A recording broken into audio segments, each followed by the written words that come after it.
Seyon IAS academy சார்பா நம்ம வந்து பாத்தீங்கன்னா தினம் 10 அப்படின்ற ஒரு கொஸ்டின் சீரிஸ் வந்து பார்த்துட்டு இருக்கோம்.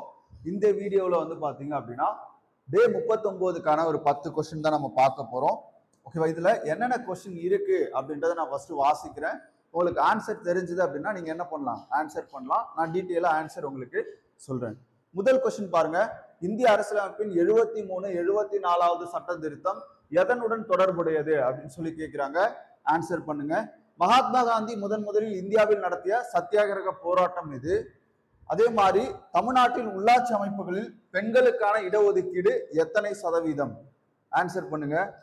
வணிக வங்கிகளுக்கு தங்களின் அவசர தேவைக்காக இந்திய ரிசர்வ் வங்கியிடம் கடன் வாங்கக்கூடிய அந்த குறுகிய கால கடன் என்ன அப்படின்றத கேட்கிறாங்க.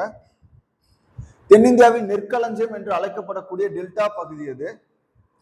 சுயராஜ்யம் எனது பிறப்புரிமை, அதை அடைந்தே தீர்வேன் அப்படின்னு முழங்கியவர் யார்? பழங்குடியின மக்களில் குறிப்பாக மிகவும் நலிவடைந்த பழங்குடியினரின் மேம்பாட்டிற்காக மத்திய அரசால் கொண்டு வரப்பட்ட திட்டம் இது. தமிழ்நாடு மின்னாளுமை முகமை எந்த ஆண்டு தோற்றுவிக்கப்பட்டது? தமிழ்நாட்டையும் கேரளாவையும் இணைக்கும் மேற்கு தொடர்ச்சி மலை ஓகேவா இருக்கக்கூடிய முக்கிய கணவாய் இது. எந்த இந்திய அரசு சட்டத்தின் கீழ் மாநிலங்களில் இரட்டை ஆட்சி முறை அறிமுகப்படுத்தப்பட்டது? இந்த 10 கொஸ்டினுக்கு ஆன்சர் சொல்லுங்க. இப்ப நான் டீட்டெயிலா உங்களுக்கு ஆன்சர் சொல்றேன். இந்திய அரசியலமைப்பின் 73, 74வது சட்ட திருத்தம் எப்ப கொண்டு வரப்பட்டது அப்படின்னா 1992ல கொண்டு வந்திருப்பாங்க. எதுக்காக அப்படின்னா உள்ளாட்சி அமைப்புகளை உருவாக்குவதற்காக. இது பஞ்சாயத்து ராஜ் மற்றும் நகர்பாலிகா போன்ற நகர பஞ்சாயத்துகளை உருவாக்குவதற்காக கொண்டு வரப்பட்டது. மகாத்மா காந்தி முதலில் இந்தியாவில் நடத்திய சத்தியாகிரக போராட்டம் எது அப்படின்னா சாம்ரான் சத்தியாகிரகம் 1917ல பீகார்ல நடத்தியிருப்பாரு. பீகார்ல நடத்தியிருப்பார். சத்தியாகிரகத்துடைய பேர் வந்து பாத்தீங்கன்னா சம்ரான் சத்தியாகிரகம். தமிழ்நாட்டில் உள்ளாட்சி அமைப்புகளில் பெண்களுக்கு இடஒதுக்கீடு எத்தனை சதவீதம் அப்படின்னு பாத்தீங்கன்னா 2016ல 50% கொடுத்தாங்க. யார் அப்படின்னு பார்த்தோம்னா ஜெயலலிதா அவர்கள் வந்து கொடுத்திருப்பாங்க.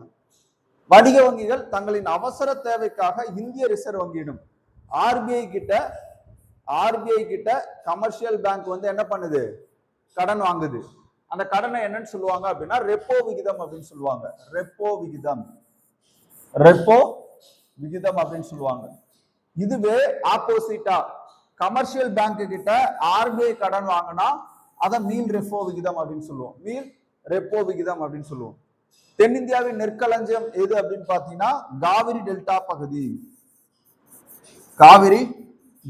பகுதி, குறிப்பா தஞ்சாவூர்.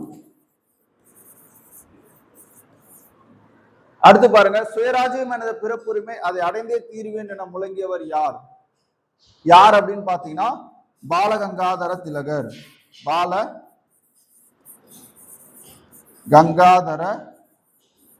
திலகர். சரி, சுயராஜ்யம் அப்படின்ற வார்த்தையை யார் பயன்படுத்தினா அப்படின்னா சுயராஜ்யம் அப்படின்ற வார்த்தையை இதுக்கு முன்னாடியே ஒருத்தர் பயன்படுத்தி இருப்பாரு. சுவாமி தயானந்த சரஸ்வதி வந்து பயன்படுத்தி இருப்பாரு.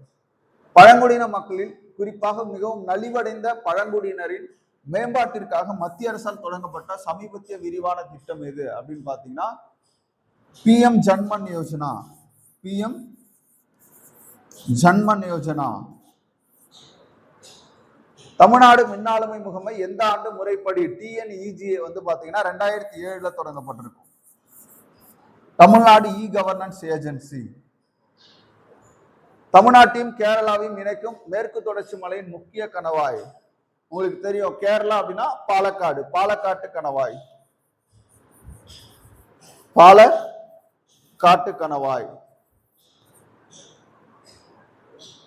எந்த அரசு சட்டத்தின் கீழ் மாநிலங்களில் இரட்டை ஆட்சி முறை கொண்டு வந்தாங்கன்னா 2019 இந்திய அரசு சட்டம்.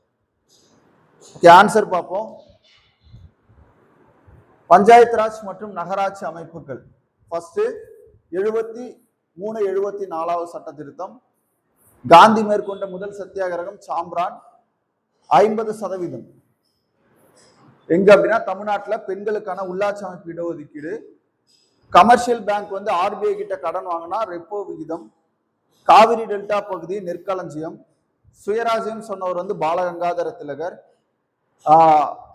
நலிவடைந்த பழங்குடியினருக்காக தொடங்கப்பட்டது PM ஜன்மன் யோஜனா.